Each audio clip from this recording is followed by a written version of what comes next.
Hello everyone, myself Jaya Agarwal, Assistant Professor Political Science, SPCGC Ajmer. This is paper second of BA part second, Indian Government and Politics, and today we will discuss about the Prime Minister of India. And so let's start. India adopted the parliamentary system of government based on the British pattern, and in the parliamentary form of government, the Council of Ministers is important, but more important is the head of the Council of Ministers, that is Prime Minister. President is nominal executive, nominal head of the state, and the real executive is the Council of Ministers headed by the Prime Minister. And according to the Constitution, there shall be a Council of Ministers to aid and advise the President, and the President shall act on the advice of the Prime Minister.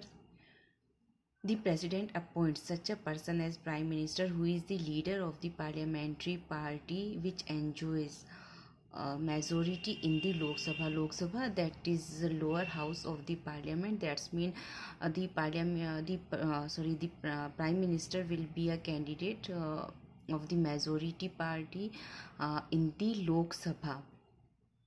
Other ministers are appointed by the President on the advice of the PM. It is the PM who allocates portfolios among the members of the Council of Ministers. The members of the Council of Ministers swim and sink together.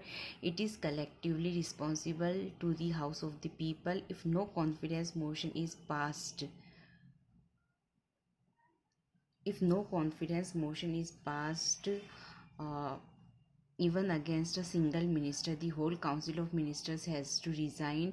According to the Constitution, the President can remove a minister, but in real he removes a minister only on the advice of the PM, Prime Minister. In case of death or the resignation of the PM, the life of the Council of Ministers comes to an end. Any minister can approach or communicate with the President only through the PM with respect to the affairs of his department. Here comes the duties of the Prime Minister. So uh, it is the responsibility of the Prime Minister to communicate to the President all decisions of the Council of Ministers relating to the affairs of the Union and proposal for legislation, or to furnish such information relating to the administration of the affairs of the Union and proposals for legislation as the President may call for.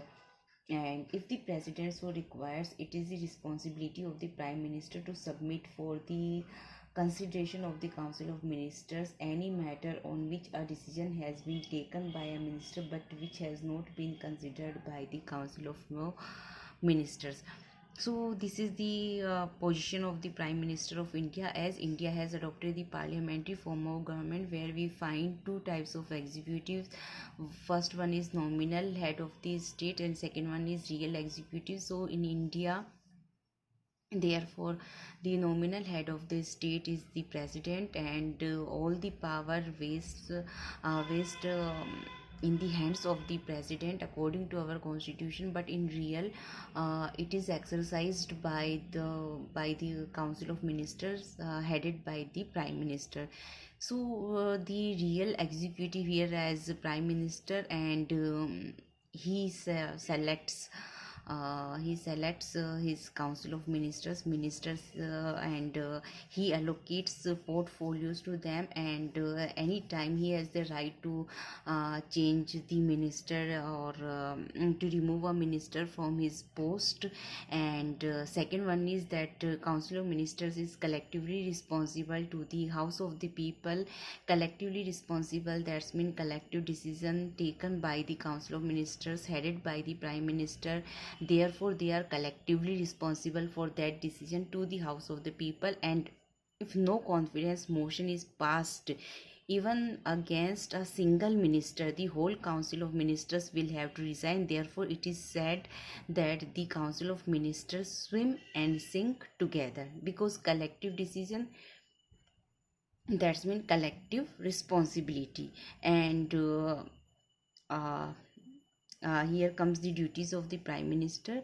So this was the Prime Minister of India, as according to our constitution, and basic feature is that we have adopted the parliamentary form of government.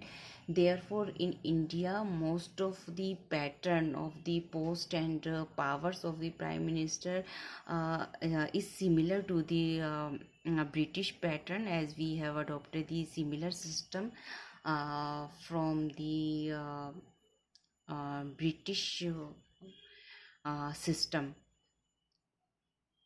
आज हम लोग बात करेंगे भारत में प्रधानमंत्री पद के बारे में। तो भारत ने क्योंकि ब्रिटिश जो पैटर्न पर संस्थात्मक शासन व्यवस्था को अपनाया है, जिसके अंतर्गत दो प्रकार की कार्यपालिका होती है, नाम मात्र की कार्यपालिका और वास्तविक कार्यपालिका। नाम मात्र की कार्यपालिका वह होती है जिसे संविधान सभी शक्तियां देता है, लेकिन वास्तव में वह उनका उपयोग नहीं करता है। और वास्तविक कार्यपालिका वह होती है जिसे संविधान कोई भी शक्तियां नहीं देता है, लेकिन व्यवहार में वह उनका उपयोग करता है।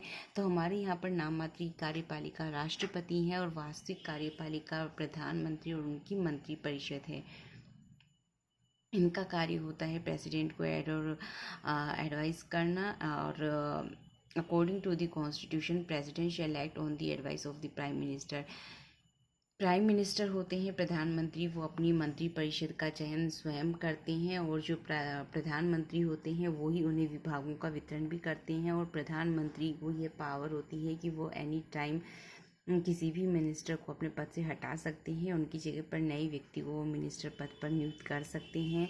भारत में प्रधानमंत्री पद के लिए यह व्यवस्था है कि उन्हें लोकसभा में बहुमत दल का नेता होना चाहिए, और पीएम पद के लिए व्यक्ति को संसद सदस्य नहीं होना आवश्यक नहीं है, लेकिन चुने जाने के 6 महीने के भीतर उन्हें संसद सदस्य होना आवश्यक है। इसका अर्थ यह भी कहा जा सकता है कि पीएम के लिए 25 वर्ष का होना आवश्यक है। इसके बाद में सामूहिक उत्तरदायित्व का सिद्धांत आ जाता है कि जो होल काउंसिल ऑफ मिनिस्टर्स है, मंत्री परिषद है, प्रधानमंत्री along with council of ministers, वो लोकसभा के प्रति, हाउस ऑफ द पीपल के प्रति सामूहिक रूप से उत्तरदायी होते हैं अपने कार्यों के लिए। सामूहिक निर्णय जो लिया गया है प्रधानमंत्री उनकी काउंसिल ऑफ मिनिस्टर्स के द्वारा, क्योंकि यह सामूहिक निर्णय है, इसमें सभी की सहभागिता है, इसलिए एक सामूहिक निर्णय के लिए पूरी मंत्री परिषद along with prime minister is collective responsible to the house of the people।